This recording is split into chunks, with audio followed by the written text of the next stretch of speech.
Welcome everybody to Big K's World. My name is Big K. Today we have Miss Allie.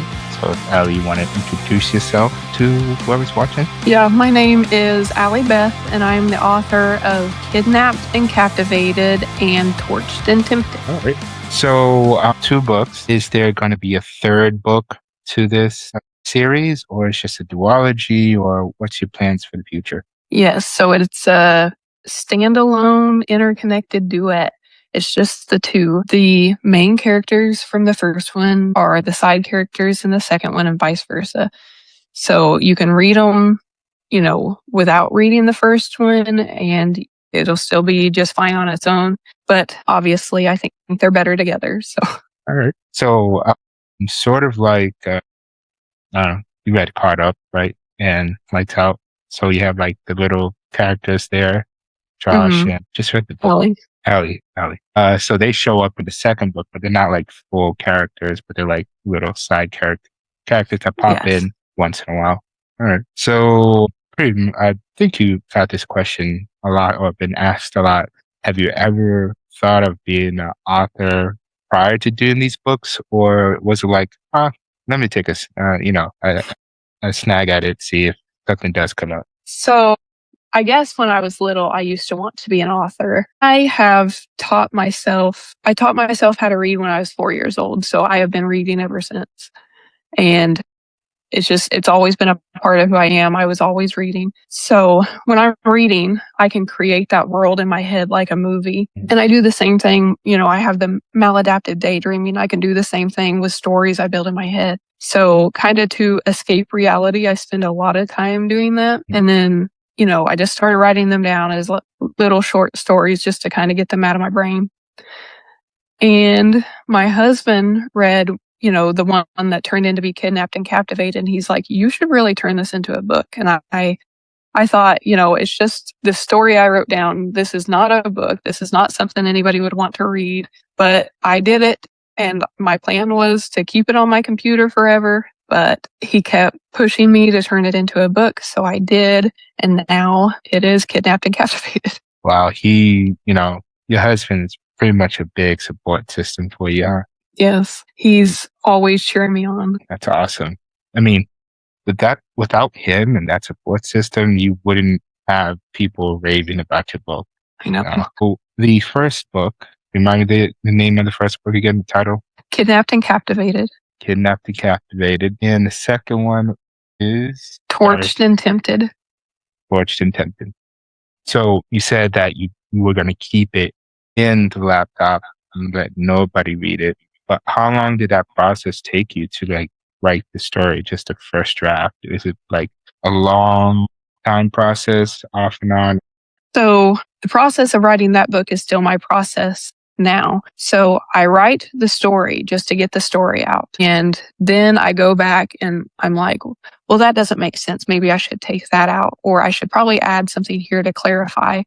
And I go back through the story and add and revision. And that's the way I still write. So it went from being like just this little story to being a full novel. It probably took me 6 months to write it the way I wanted to. And then it, took another 6 to 8 months to edit it and format it the way I wanted it. All right. So I knew you were on Amber's Live. Did you remind me and correct me if I'm 100% wrong, because most of the time I am. So did the first book have elements of your life, or is it just something that you just created off of the cuff? In my head, it wasn't about me. It was just my idea behind it is I read a lot of dark romance. So I thought if I were in the dark romance universe, it would not go that way. I would be clumsy. I wouldn't be, this sexy girl who's like getting my way all the time. I'm awkward. I'm weird. I don't know how to hold conversations. So that is what sparked the idea. I inadvertently ended up writing kind of an autobiography because the character of Rose reminds me so much of me now reading it back. So it wasn't meant to be me, but I think it kind of turned into me.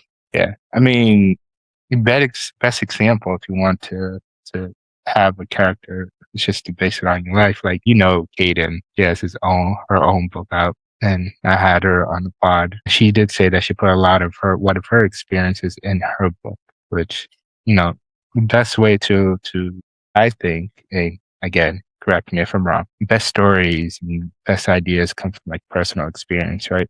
Yeah, well, they say write what you know.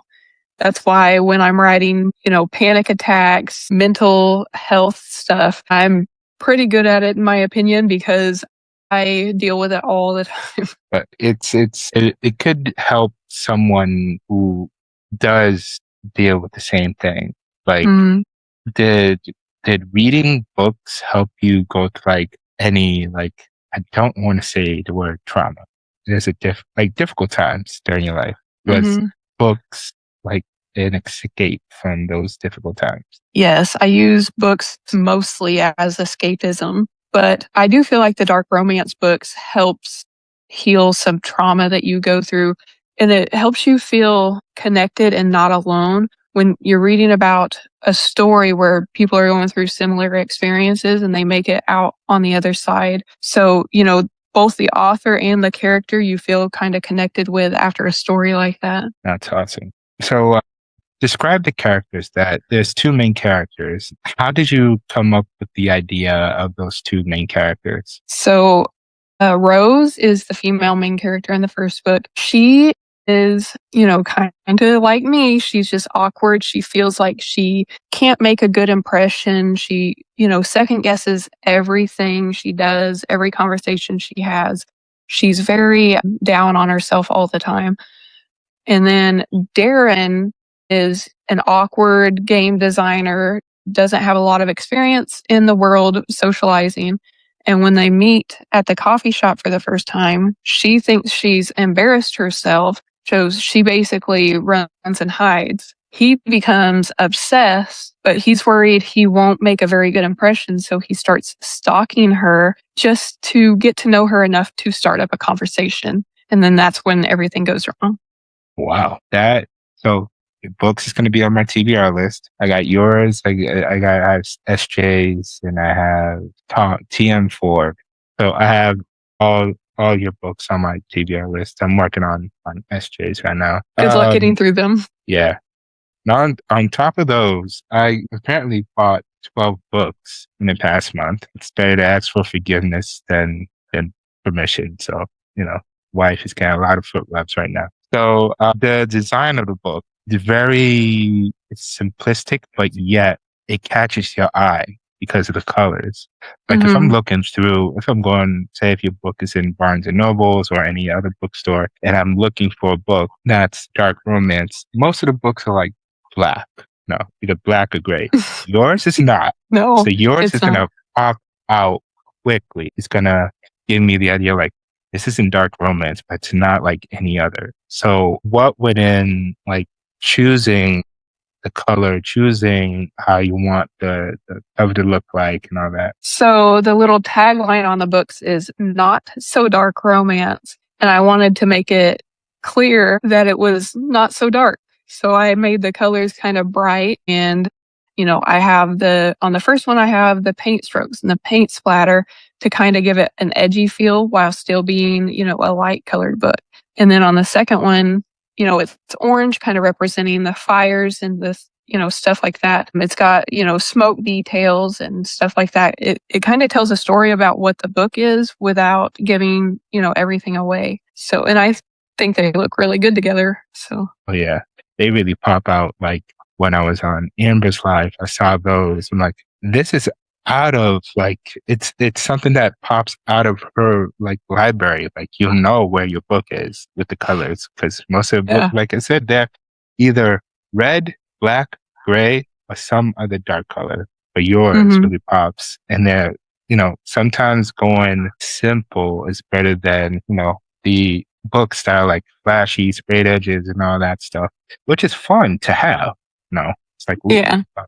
But if it's just something simple, it's something elegant, that's all it needs. Are you looking to do like sprayed edges in the future? Or are you looking to do like maybe a special edition bundle, have like both books into like one solid book? What are your thoughts on that? My plans were never for anybody to ever read the books. I thought I would just put them out, as something I can say I made.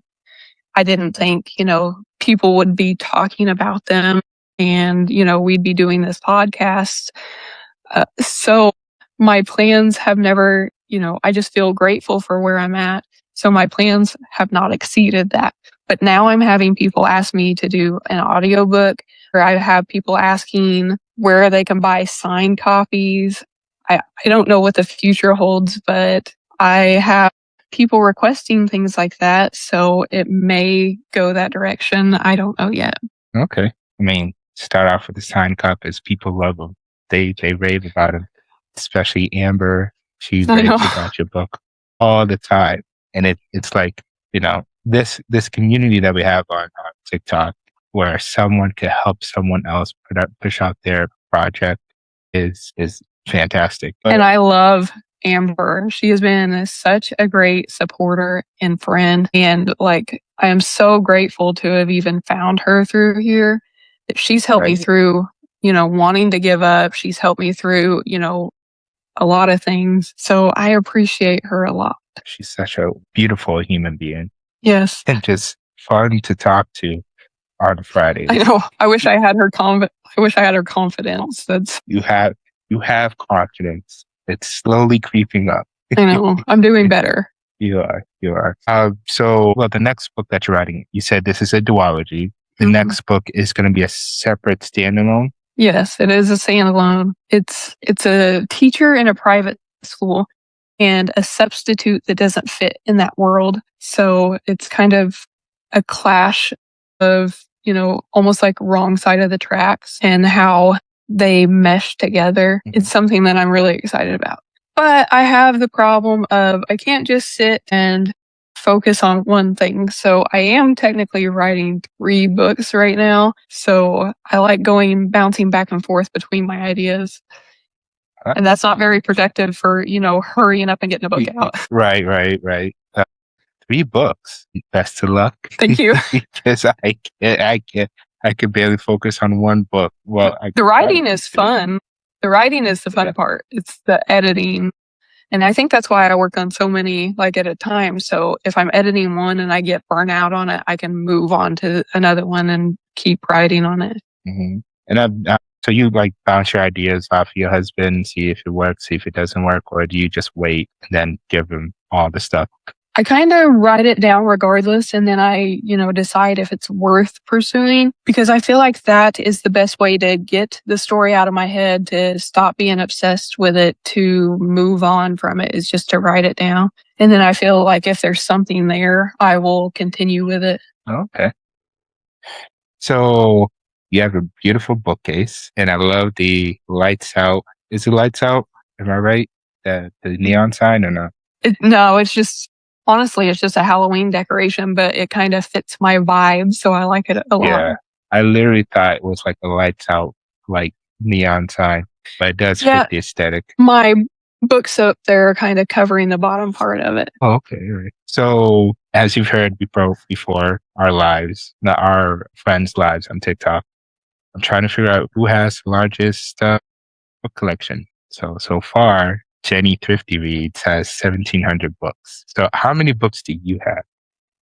I have close to 400 on my shelf, but I had to put a bunch into storage because I ran out of room. I probably have 150 to 200 in storage. So 400 on your shelf, right? You said? Mm-hmm. So in total, about 600 books. Yes. I think the exact number of books on my shelf is around, it was like 379 or something, but I bought books since then because I have a problem. You should. We all have a problem. Yeah, I'm creeping my way towards 1,000. So catching you out of everyone after Jenny, you're probably creeping up on her. I wouldn't be surprised if you reached 1,000 by the end of the year, or even before that. Yeah, when my birthday comes around, that's when I get a big haul. So, honestly speaking, because I resell my books if I'm not going to read them, so I can get more books. That way, I don't have an angry panda of a wife as she's walking through the door. Do you sell your books, or the ones that you DNF? or do you just keep them? I keep them, but I will not DNF a book. I will trooper my way through it and then make my mind up. Because say you DNF at chapter 10, you don't know what the rest of the book holds. It can completely change directions and end up surprising you. So I won't DNF a book. Okay. And then any book I've read, I feel like is a trophy and I want to hold on to it. Fair enough. So you won't DNF any book, because I've DNF'd a couple, and one I DNF'd it because of the writing. Not the writing format, but the words that were said in it was not like, all right, I'm done. So the book, they got another one. I was like, no, not doing this. So out of all your books, excluding the ones that you wrote, which one has been like your pride and joy that you would recommend to someone to start off if they wanted to start reading any? My favorite series right now is the Lord series by Chantal Tessier. I look up to her so much because she is an indie author and she's accomplished so much. And I'm a little bit biased because she is also from Oklahoma. So I feel like that's what I aspire to do. My favorite book of all time is Lord of the Rings. And I actually have 2 Lord of the Rings tattoos because I love it so much. That is a book that I will continue to go back to and read constantly. I love the world. I love the fantasy. I love it all. So that's my favorite of all time. Really? I would have never thought that you would be Lord of the Rings. That's new to me. So I am a giant nerd. I got toys, orange toys all over the place, and my wife buys them for me. She hasn't bought one in a while for me, but the last one she bought for me, we had to go to Rhode Island because it was like a little comic convention, and I found the one I was looking for. Dropped $200 on a toy that came out in the early 90s because I needed it and I wanted it, and she got it for me. And she also got me other stuff. That's so sweet. But, yeah. I get her. I'm currently getting her the illustrated editions, the ones that Nina Lima did for Harry Potter. That's like the interactive stuff. So I'm currently working on that. But they release one like every other year, so I could rebuild the collection. Because she had the original Harry Potter books once they came out. Yeah, she got rid of them. So I'm slowly rebuilding her collection. And I get one for either Christmas or birthday, or just hey, I got this for you. Here you go. He's like, why did you buy this? And I always say, why not? Yeah, that's so sweet. Yeah. So Torched and Tempted. So the main characters of the first book are now the side characters, but are they still like prominent throughout the second book, or they just pop up here and there? No, they're pretty prominent to the story because the lead in Torched and Tempted is his best friend from the first book. And also the female main character from the second book is his sister. So their characters are pretty prominent, and vice versa. The main characters from the second book are intertwined in the first book. So there's like a sticky situation in the second book with all 4 of them, I'm guessing. Yes. I don't want you to spoil anything, but yeah, it's definitely best friend sister, and stay away from her. That's going to be fun to read. So if you ever thought of doing an audiobook, or if you will do an audiobook, is there someone in mind that you want to voice the characters that you like from other audiobooks? I don't actually listen to a lot of audiobooks. Per Amber's advice, I know, who is good and who's not. Right. But I think it would be fun if I were to do an audiobook to include, some of the friends I've made on here, because, just like the book, it's just kind of a silly thing, and it would be fun to include my friends doing it. Yeah. So we've thrown that idea around. All right. Have you thought of actually doing the audiobook yourself, like actually narrating it? Yeah. I have. I don't, like listening to my own voice. I feel like a lot of people have that issue. But if we ever did it, I think I would definitely voice one of the characters. Yes. Yeah, I have that issue too. I don't like hearing my own voice. It sounds weird. That's why I use this one instead of connecting it to the mic that I have over here. I can't. So, question I always ask: and do you crack your spines or no? No, absolutely not. All my books are basically in pristine condition. All right. I love asking that question because I know Ian gets to be fun. Like, I got 5 cracks in my book. We learned It that together. it Okay. hurts my heart when I accidentally bend the corner of the cover. Like, I do not my books are perfect at all times. I won't lend them out. I won't let anybody else move them if I need to move them. They're my babies. Like, I had Haunting, the first book, Haunting, on Mhm. like a bin, and I threw stuff on it. So when I moved it, it creased outward, and I was like, I was so pissed. Like, I did it, and I don't do that. So I literally took my book, flattened it out as much as I can. I put like 5 other books on top. Hopefully it helps. Yeah, I don't weight think it's on gonna it. do it. Yeah, I don't think it's gonna do anything, but you only hope. I would be heartbroken. So do you only read dark romance, or do you dabble into like other genres? Yeah, I read just about anything. The only thing I'm not a big fan of is like contemporary. My mom reads a lot of that, and so I get to buy her the books, that type of book. I like thriller. I like, the suspense and thriller a lot. I like romantasy, have read all the Bridgerton books, so I really liked those. When I was a teenager, I liked, the Vampire Diaries books. I liked the Harry Potter books. I read all the Twilight books as they came out. So I've always kind of been all over the place with what I read. And I feel like it's, more fun that way. You aren't boxing yourself in, you're getting to experience different worlds. And so I like reading it all. So I'm a thriller guy. That's where I started. No, actually, I started as with Stephen King Fairy Tale, Hmm. which is a horror fantasy book. But never knew anything about thriller until I picked up Freedom McFadden. Yes. So Fairy Tale. I don't know if you read any Stephen King or no? I have read a little Stephen King, but I have not read that one. Yeah. So Fairy Tale is about a kid who lost his mom to a drunk driver, hit and run. Hmm. Then a couple years later, he helps this old guy who's grumpy and doesn't want to deal with kids, whatever. And the guy ends up leaving the house to him, to the kid, Hmm. and he passes on.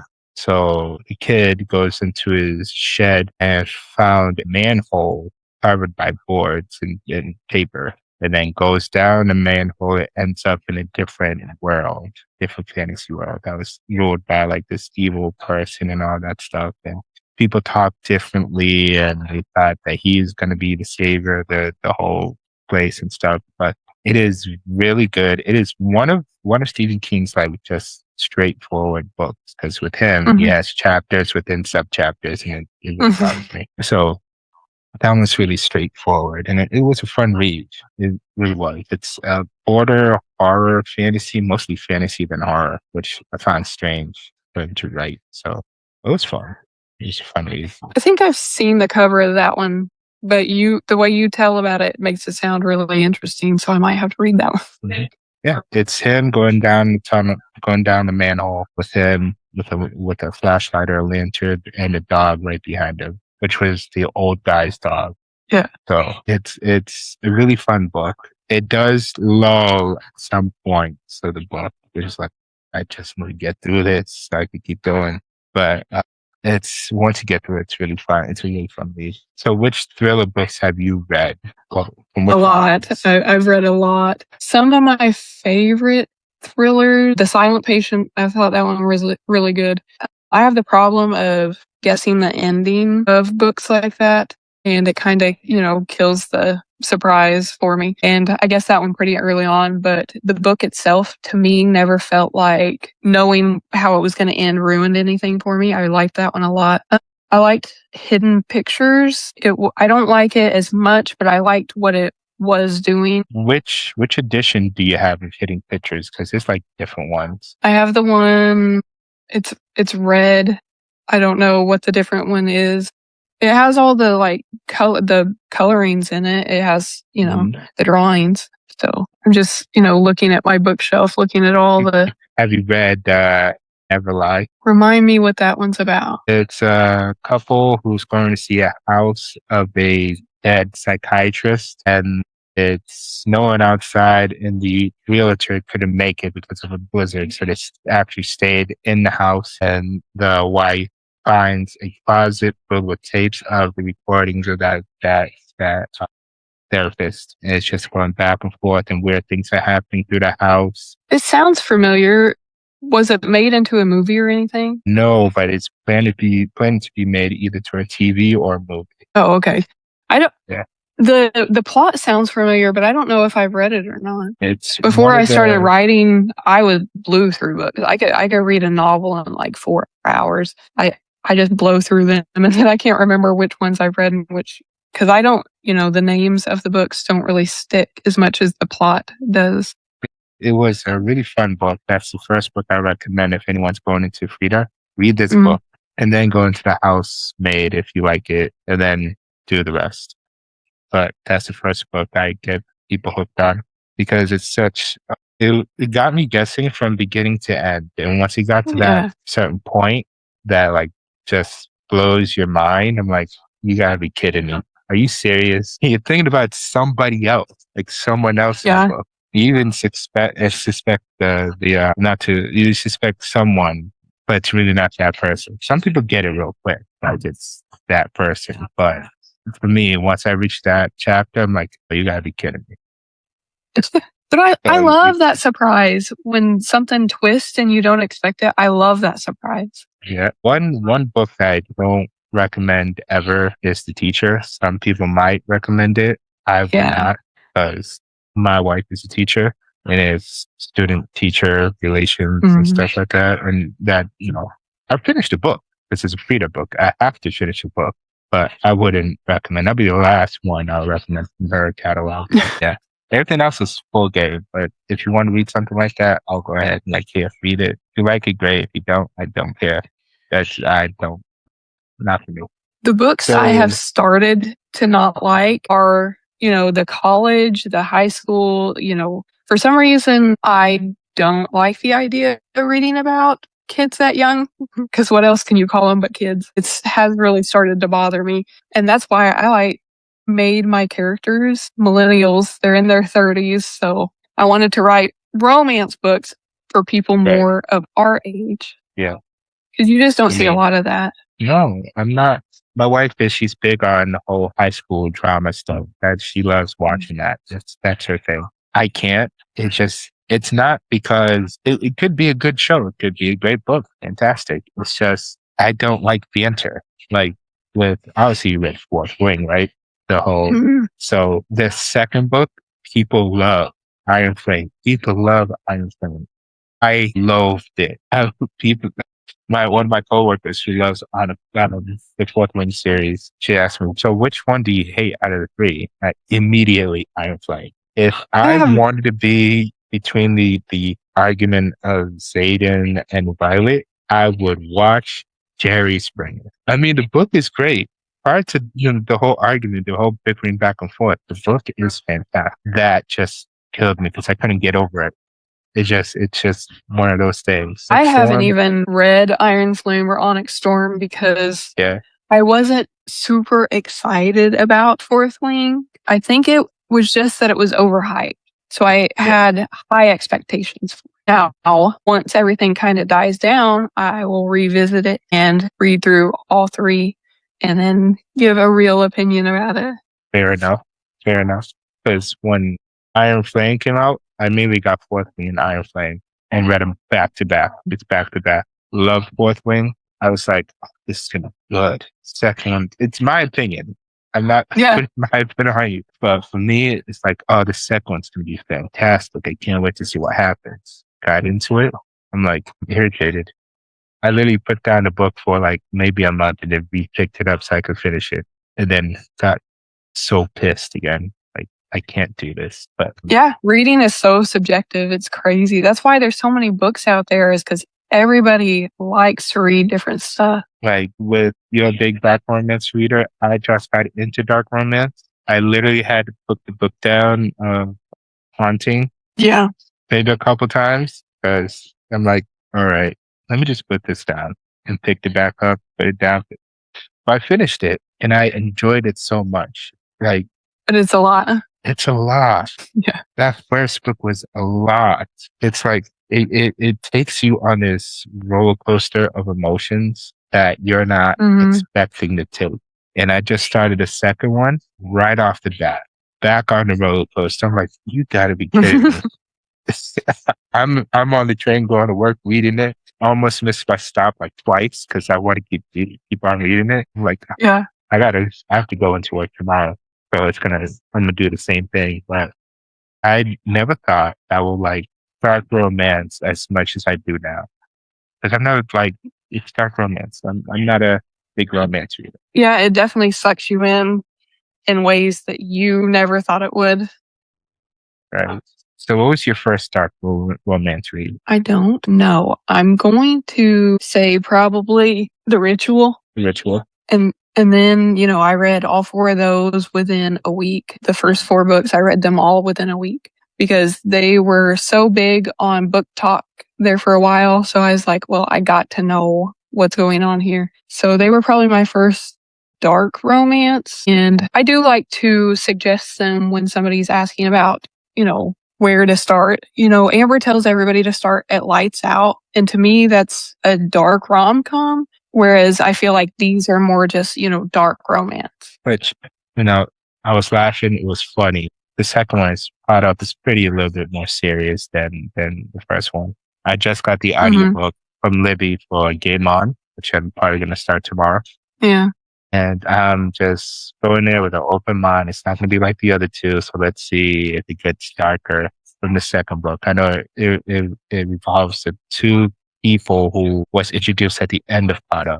So that's it. So The Ritual. How many books is in The Ritual? The Lord series is right now okay, so it's kind of hard to explain.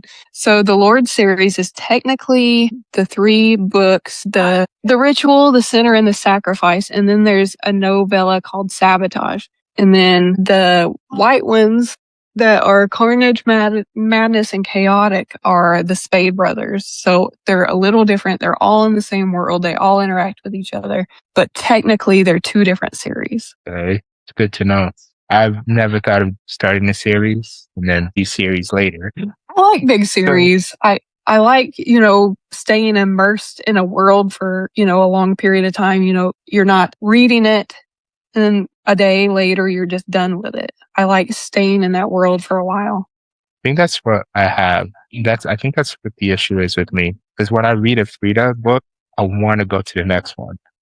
I love standalone books, but I want to keep reading standalone books. So now, if you end the book in a cliffhanger, which makes me so angry and pisses me off sometimes, and I'm like, great, I need to get the other book.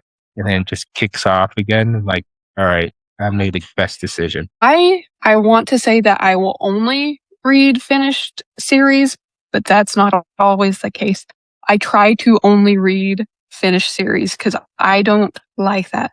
I won't watch a show until it's off the air because I want it all at once. I don't like to wait. I don't like to wait a week for a new episode. I don't like to wait, 6-8 months for a new season. I want it all at once.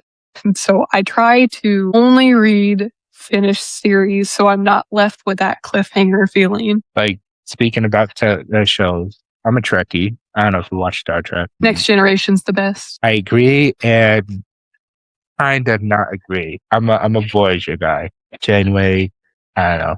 Generation, yes, fantastic series. It's like neck and neck. It's like neck because sometimes I just want to watch Generation, but yet I want to watch Voyager. DS9 is my like favorite that. character is Riker. So Riker Mesa in the seat. Yeah, and has he been on? He was on Generation. I think he might have showed up. No, he didn't show up. Who is his wife? I can't. Commander Troy? No, not Commander Troy. No, Deanna Troy, right? Deanna Troy was his wife. With dark curly hair? Yes. Yeah. Yeah, so she showed up in Voyager. He showed up in DS9 Generations. He was main person in Generations. And then he showed up in Picard again. Did you watch Picard? I I don't know, to be honest with you. I watched one of the newer, not the Star Trek movies with like Chris Pine, but I watched one of the. I think they had a new series out, and I started watching it, but I don't remember what the name of it was. So it's Strange New Worlds with Captain Pike, Discovery, which is already over, Picard is over, Starfleet Academy, which got Hmm. canceled. So Starfleet Academy is very basically a high school type Starfleet show. Yeah. I watched it because, honestly, frankly, I need to watch it, but they canceled it after 2 seasons, which made me so angry because there's so much more story that you could talk about. But I got my wife to watch Starfleet Academy. She doesn't care about stars and spaceships and all that stuff. But Starfleet Academy, she was solely invested that I made her watch it week by week. We didn't miss an episode. And she's the one that wants to binge watch it all Mm. together. And when I made her watch show by show, she's like, "Is there another show?" No, you gotta wait until next week. It's like, why am I watching this show? Why are you making me watch this show? She loves the show, but she hates that she has to wait a week. Yeah, I get that completely. And, it's so cool to get somebody to start caring about something you care about, and then you have somebody to talk to. I love finding those people. Yeah. I made her watch Voyager and I had to explain the show to her and stuff. It's just like way early in our relationship. She hasn't watched it ever since. I put it on, she goes see it. She doesn't care about it. Yeah, everybody has their own thing. Yeah. But yeah, she can't wait for she can't wait for another episode. She has to watch it immediately. But Yeah. going back to the book. So I don't know. Do you have a child? Are you a mom? I Or have two. I have two boys, yeah. two boys? So are they getting into reading or does No, he? my oldest is 10 and he actually hates reading, which is very disappointing to me, but he is brilliant. He is so smart. He keeps going back and forth from whether he wants to be an engineer or a game designer, and realistically, he could do either one today. He only wants to be on his computer or his iPad. He wants to always be creating games. He's just brilliant, but I am the only one in my house that reads, which kind of sucks because for a while I didn't have anybody to talk about books with. I didn't have anybody to grieve characters with. So that was hard. But now I have, this community and you guys and Amber and everybody to kind of, somebody in our group will have read what I just finished reading. Somebody will know what I'm going through. And it's so nice to have that community around, so you have similar interests, you can talk about it, you can geek out together. It's just been amazing for me to find all you guys. Yeah, we'd love to see you here. Definitely love to see you here. Have you thought about maybe bringing up Dungeon Crawler Carl to your son? I don't know how like adult that it looks like. Yeah, I looked at it. It looked like a children's book to me, so that's why I didn't pick it up until Lex and Doug, not Doug, and everybody else said you have to read a book. It's like an RPG game within a book. Have you thought about bringing that to your son? See if he'll be interested. I have actually, I've told him about it because I have the first one. And I was like, you probably would like this book. And he's like, I'm not interested in that. I homeschool them. So for school, he read the Divergent book. And it kept him mildly interested, but he still dreaded opening it every day. So that's just not his world. Oh, one day they'll surprise you. Hopefully. You walk Maybe. in, like, what are you doing? I'm reading a book. One day he will. So you read the first book, the DCC? I started it. So when I'm writing, I really struggle to read. So I try to read completely outside of my genre. So I thought that was a good book to pick up. So I have started it. I have not finished it. Same here. I started it. And I think you need to listen to the audiobook because I think it's the same guy who voices Thrawn, Empress New Brew. Really? I think so because he sounds similar. So it could be him. Let me see. Because I listened to like a snippet of it, see if I wanted to get it. Wife has Audible, so I just bought them off of her, of course. So let's see. Dungeon Crawler DCC audiobooks. How about your little one? Is your little one close to age, or is just toddler? He is 4. He is a mess. Yeah. He is. They are so opposite. That's what's crazy to me. My older one is, I'm trying to think of a nice way to say it. He thinks everything through. He will not make a decision on the fly. He has to weigh out the pros and cons of anything he does. The little one would jump off the house if I let him. Yeah. He is absolutely insane, but he is so fun. His personality is getting so big right now, and he makes me die laughing every single day. And it's so hard to get mad at him when he does something that he's not supposed to be doing, because then he'll just make me start laughing. So they're just so different. Oh my goodness. That's so funny. So the guy who does the voice is not the guy who I thought was, so it's someone different, but he sounds like Frank. He literally sounds like Frank. I'm like, is this the same guy? But no, someone totally different. So I'm waiting for that audiobook so I could read that. For some reason, I can't read a book without an audiobook. It's just been that, because if I eyeball read it, it's going to take me maybe a month or two to finish a book.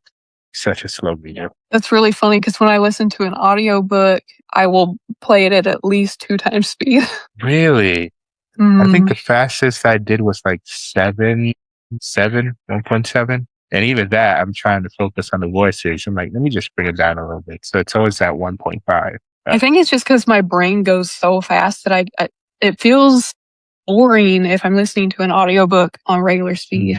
Yeah. And it's not sometimes a book that you want to read, the narrator, it doesn't match it. Yeah. And no matter how slow and or how fast you go, it still won't do it. Yeah.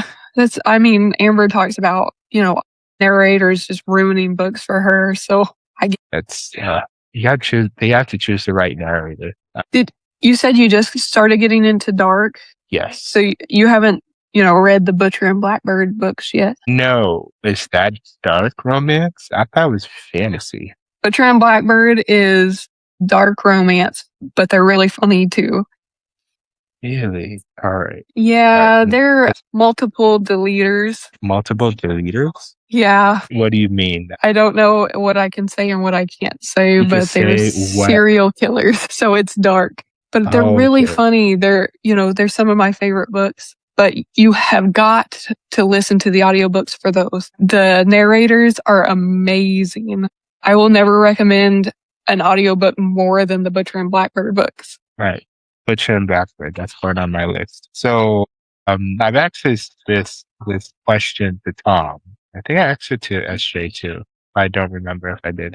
But if you would have your books turned into a TV show or into a movie, is there a particular actress or actor or whoever that you would like to play the role? No, I, have not thought about that. I have a couple celebrities mentioned in the first book talking about, she says, my type of man kind of is Cillian Murphy, it's David Tennant, it's Matthew Ray Gubler. That's the type of guy that she kind of looks for. That's kind of how the main character looks. But all of them are a little too old to play that character now. So I don't know. I don't know who I would want to play them. They're such unique characters. You're not so dark fantasy. The next book is also like a not so dark fantasy, or you're dabbling into a different genre in the next book? No, they're, romance. Yeah, they're rom-coms basically with just dark elements. The third one I'm writing right now, it will also be like a dark rom-com. Not dark. I don't want to go in saying they're dark, because you cannot compare them to, the rest of these books up here. Yeah.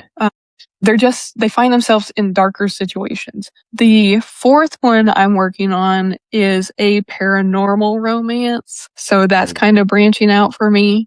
I like to, call it adult Casper. Adult Casper. I like that.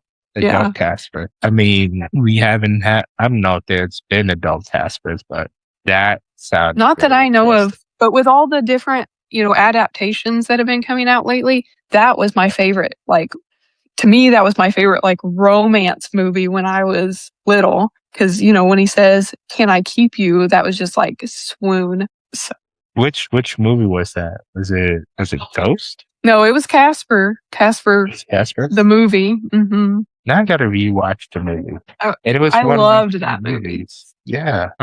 I gotta rewatch it. Definitely rewatch it. Yeah, paranormal romance, adult Casper. All right, I'm all for it. I'm all for it. Have you thought about doing like a thriller or not at this point in time?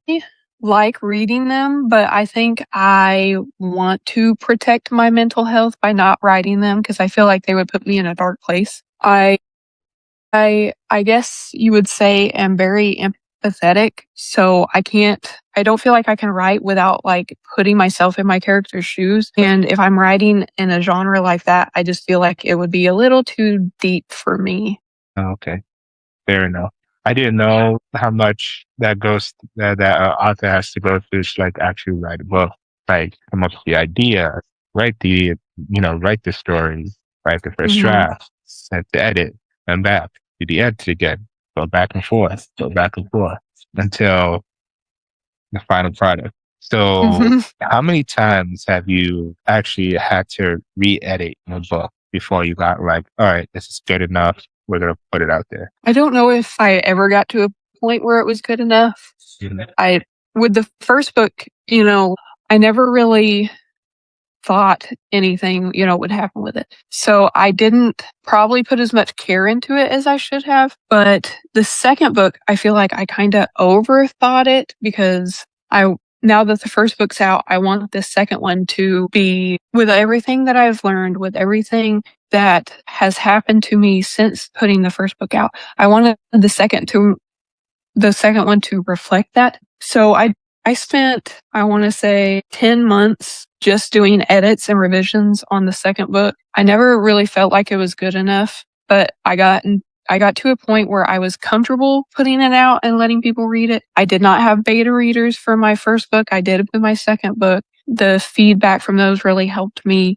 So I went through, I call it revisions. What I would do is go back and add chapters as I saw fit because, sometimes when you're reading a book, you feel like it goes bam, bam, bam, bam without a lot of like ebbing and flowing. And I wanted to avoid that. So I would go back and write new chapters, or I would get to a point where I come up with a new idea, but I needed to find where it fit in the book. So I'd have to go back and write a chapter to get that point across. So my brain is chaos, and so is my writing process. Hey, whatever works for you, right?